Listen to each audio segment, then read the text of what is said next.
dumb or Norwegian. Okay, good one.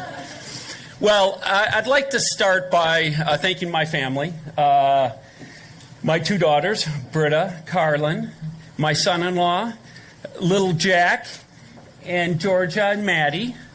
And of course, I'd like to thank my siblings, my brother Jim, my little sister Kirsten, and my brother Steve. Thank you so very much for being here.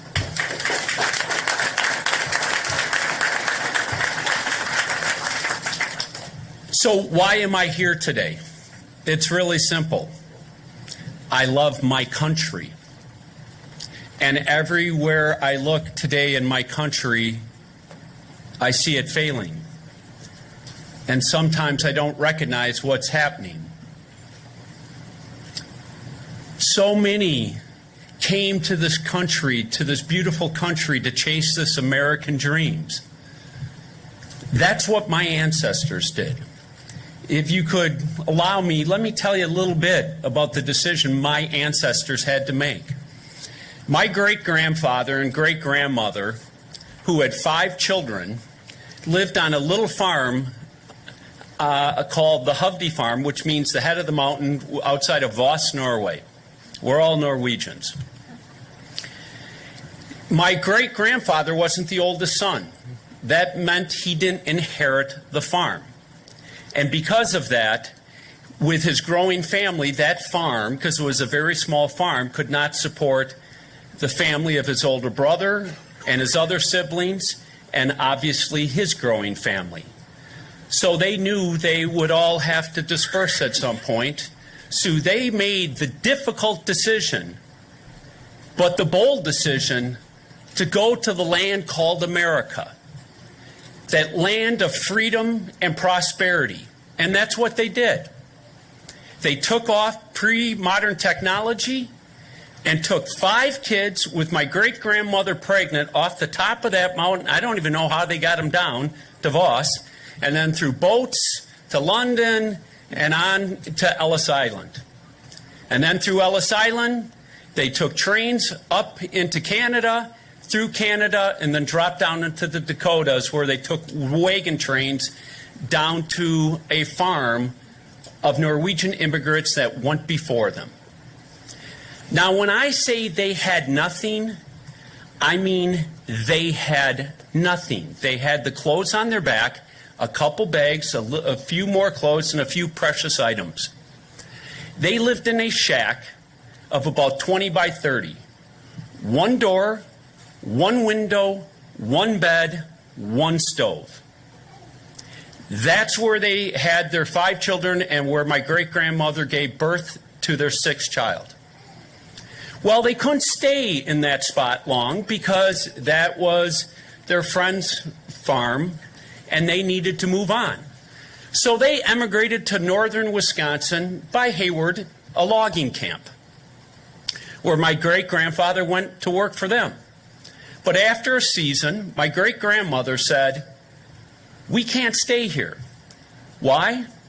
She didn't like her kids being raised by roughneck loggers. And secondly, the company paid in company conscript. That means they didn't pay in company dollars. So they could never build any savings. So what did they do? They moved on. My great-grandmother was the smarter one, so they moved on and then settled in Stoughton. And that's where my grandfather was raised.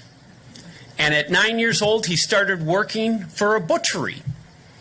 And he worked for that butchery all the way up until his late 20s, until the Great Depression, then he got laid off. Well, he was an industrious young man, and he went to a guy who had a real estate shingle hanging out, who was selling residential real estate. He got a job there, but after about a year, that gentleman said, "I can't make it," and he folded. And my grandfather took it over, and through hard work, sacrifice, he built that to support his family of 5. Which is, after my father came out of the military, he went to work for him and was able to provide for me and my siblings. Now, why do I tell you that story about my family? for two reasons. One, we all have those stories in our history. Every single one of you has these stories where your ancestors made the bold decision to go pursue that American dream, that dream of freedom and liberty. And by the way, those are words that are just thrown around a lot and people don't appreciate them. But when you come from oppression and tyranny, that matters. Or that dream to have some prosperity and to make a better life for your children. That is the American dream that's brought people from all over the world, generation after generation, to come here, to America. Sadly, though, that American dream has been in decline over the last number of years, and particularly the last 3.5 years. Economically, we've racked up more debt in the last 3.5 years than our country's first 230 years. Think of that for a moment. Think of that for a moment. Our interest costs on our debt now are the second biggest expenditure of our federal government, bigger than our Defense Department. Because of that, our central bank, the Federal Reserve, has had to buy all of this debt and increase the money supply, which has created the bout of inflation that we've just had. As a result of that, the standard of living of real incomes for Americans have been in decline. We're hammering our middle and working class and our elderly who live on fixed incomes. It's not right. And most importantly to me, we're leaving our children and our grandchildren saddled with all this debt, not leaving them better off, which is what the hope of every American generation always has been. Then if we look at our domestic security, I've never seen it decline so rapidly, so fast.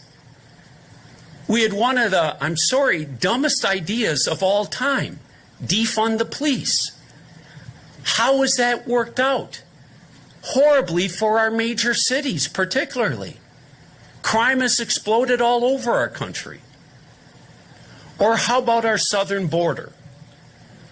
We have brought in 9 to 12 million people in the last 3 years into this country illegally. We don't have the housing nor the medical services and infrastructure to care for our own citizens, much less 9 to 12 million people. That's basically double Wisconsin in 3 years. And what also has occurred is a humanitarian crisis. We're losing 100,000 young Americans largely to opiate and fentanyl overdoses every single year. And where does that fentanyl and opiates largely come from? Our southern border. And what's happening to those people on the journey, it's not just a humanitarian crisis for our country, but do you know how many lives are lost on that journey to get here? How many people's life savings have been wiped out by the human trafficking cartels? And they've lost 100,000 children that they can't account for. Let me assure you, more than a few of them have ended up being sexually trafficked. I know this all too well. I have homes, or my brother and I have homes all over the country or all over the world. And we have 3 in Central America that deal with issues like this. Then when I look at our international standing, maybe the most embarrassing day in my life as an American was our exit from Afghanistan. Now, I had no problem with wrapping up the war, but to pull out our soldiers, leave American citizens and Afghan supporters who risked their lives to support us behind was unconscionable. Why do you think those Afghan Supporters were running, holding onto planes, falling off because they knew they would be executed shortly after that. Well, what is the consequence of that decision that day? Our adversaries have immediately moved all over the world. Russia on Ukraine, Iran through their proxies Hamas and Hezbollah on Israel, and China now is saber-rattling more and more about moving on Taiwan. The world has become a more dangerous place in just the last 3 years. But to me, maybe the worst thing that's unfolded, and this has been going on for a while, but certainly has gotten worse in the last 3.5 years, is the division we're experiencing as a country. We're tearing ourselves, we're allowing politics and political parties to divide us. And that is wrong. We're ripping apart our families and our friendships over politics. We can't tackle these major problems we're facing in this country without coming together. We need to come together as a people. We have to stop putting on the red jersey or putting on the blue jersey and competing against each other. We need to put on the red, white, and blue jersey as Americans and come together.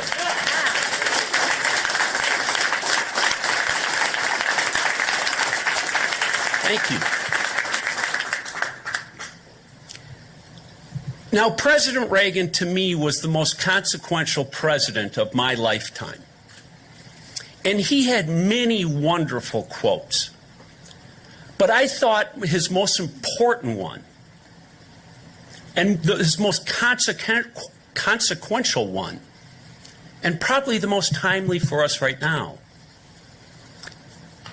is freedom is never more than one generation away from extinction.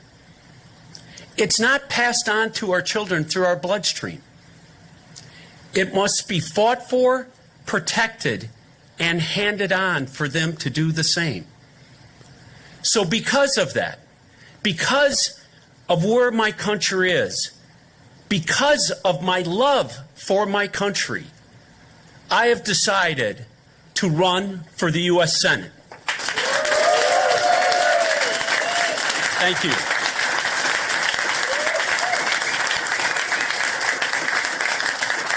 Thank you.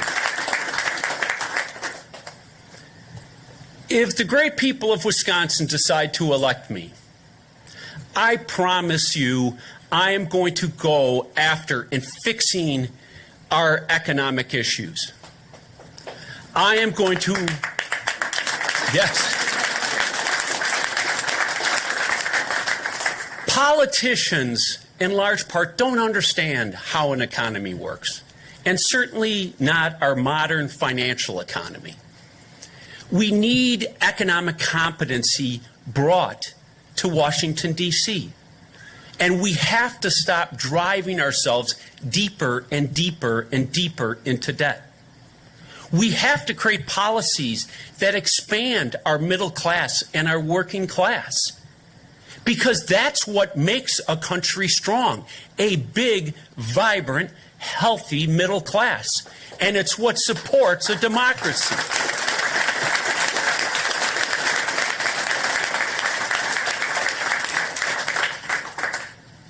I will also support policies to create greater domestic security. Thank you. We have to put the interests of innocent people and victims before criminals. We have to secure our southern border and immediately and end the humanitarian crisis that is going on right now today.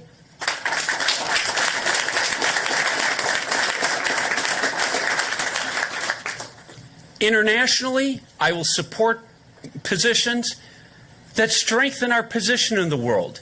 And I believe in peace through strength. And lastly, I will work tirelessly to try and unite our country. I will reach across the aisle. I don't believe what's going on in Washington works. In the world of business, if you want to get things done, you have to compromise. Now, does that mean I will compromise my principles? No. But I will work with anybody to try to advance our country and this state's interest.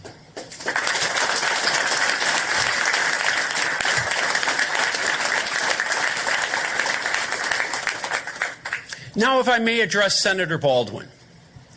For the last 9 months, you and your Democratic allies have been playing a lot of silly games, sending protesters to my house, making up lies, playing a lot of dirty tactics. I'm going to tell you, I'm not going to stoop to that level. I don't believe in the politics of personal destruction. That is what has helped put our country in the position we are today. But what I will do is I will hold you accountable for your track record and your performance over 25 years in the U.S. Senate and Congress, and where our country has failed over that time, and for all your votes that has left this country riddled in debt that is impacting my children and my grandchildren and everybody in this country's children and grandchildren. That I will hold you accountable for.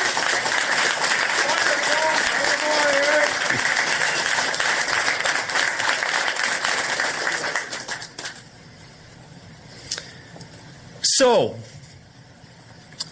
if I am chosen and elected by the people of this great state, I will make you 3 promises. 1, I will work tirelessly on your behalf. I'm used to working hard. I didn't get here by not working hard, and I'm ready to roll up my sleeves for the people of this great state and for our country.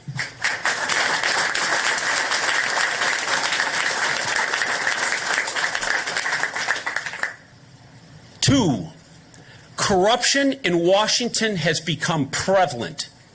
Career politicians who all they do is put their interests of getting reelected first and taking corporate donations and corporate special interest money.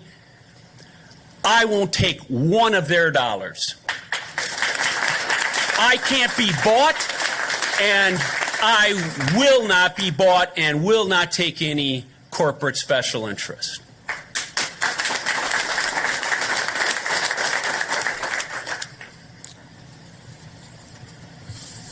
And 3rd, I will always put the people of Wisconsin and this country first.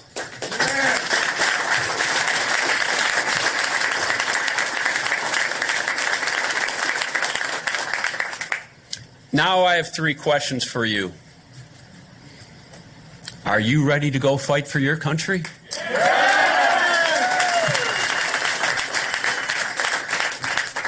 Are you ready to be uniters and healers for your country?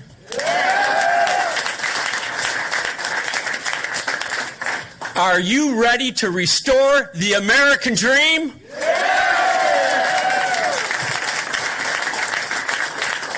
Thank you all for coming. God bless you. I wish you all the most wonderful day, and I look forward to seeing you all on the campaign trail. And for those who couldn't make it here, please send your prayers and your good wishes. Thank you all.